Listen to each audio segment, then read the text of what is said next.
بسم اللہ الرحمن الرحیم۔ وضو کرنے کا کامل طریقہ۔ اللہ اکبر۔ وضو کے 4 فرض ہیں۔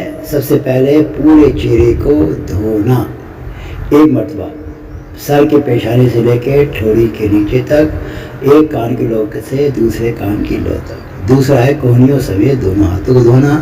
تیسرا چوتھائی سر کا مسح کرنا، اور چوتھا ٹخنوں سمیت دونوں پیروں کو دھونا۔ اور وضو کا کامل طریقہ کیا ہے؟ سب سے پہلے وضو کی نیت کر لے، بہتر ہے، مستحب ہے، قبلہ رخ ہو کے اونچی اور پاک جگہ پہ بیٹھے، اور وضو سے پہلے بسم اللہ الحمدللہ کہہ لے۔ مختلف الفاظ میں بھی حدیث آتی ہیں، دعائیں آتی ہیں، لیکن بسم اللہ الحمدللہ کہے گا تو بخاری اور مسلم کی دونوں کی حدیثوں پہ عمل ہو جائے گا۔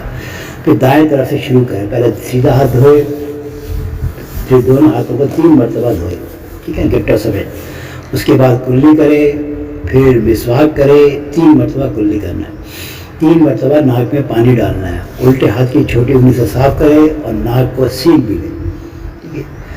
پھر چہرے دھونے کے بعد پانی کو ہاتھ میں لے کے اوپر سے، پیشانی کے اوپر سے نیچے تک پانی ڈالے۔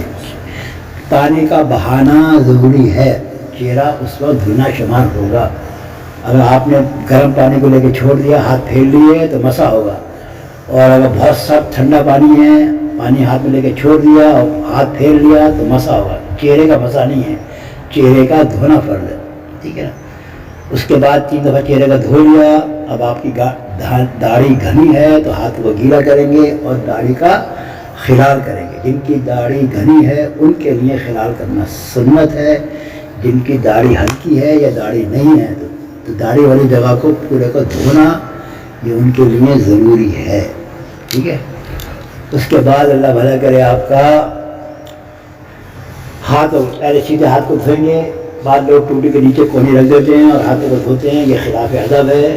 بلکہ ہاتھ میں پانی لیں اور اوپر سے نیچے کی طرف کونی کی طرف لے کر آئیں، 1 دفعہ دھوئیں، دوسری دفعہ دھوئیں، 3 دفعہ دھوئیں، پھر دوسرے ہاتھ کی کونیوں کو بھی کونیوں سمیت 3 دفعہ دھوئیں۔ پھر ہاتھ کی انگلیوں کا خلال کر لیں۔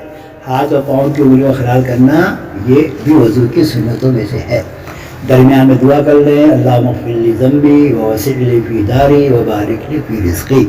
یہ 1 دعا نہیں پڑھنی بلکہ وضو کے درمیان میں دعا پڑھتے رہنا ہے۔ کوئی اور ذکر بھی کرے گا، دروشی بھی پڑھے گا تو وہ بھی دعا میں شمار ہو جائے گا۔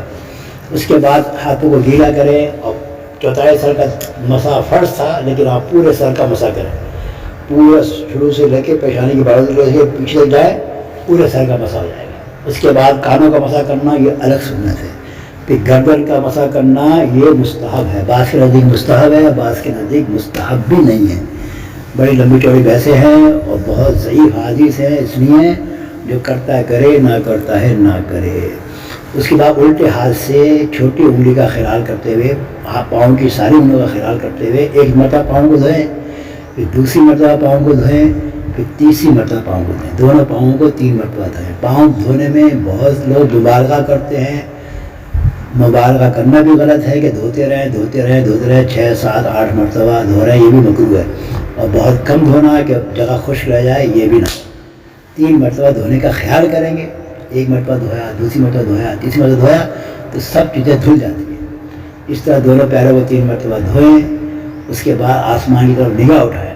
شہادت کی انگلی اٹھانا ضروری نہیں ہے، کسی روایت میں نہیں آتا، بلکہ اوپر چہرے آسمان کی طرف دیکھ کے اشہد لا الہ الا اللہ و اشہد ان محمدا عبدہ و رسولہ پڑھے۔ اور وضو کے بعد یہ دعا ہے، اللہم اجعلنی من التوابین واجعلنی من المتطہرین، سبحانک انی ظلمت نفسی فاغفر لی فانہ لا یغفر الذنوب الا انت۔ یہ کہہ دے۔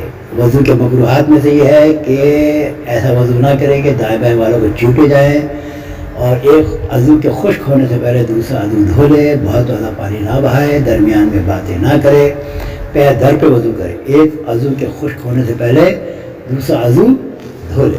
انشاءاللہ ان باتوں کا خیال کرے گا، اس کا وضو جو ہے انشاءاللہ کامل وضو شمار ہوگا۔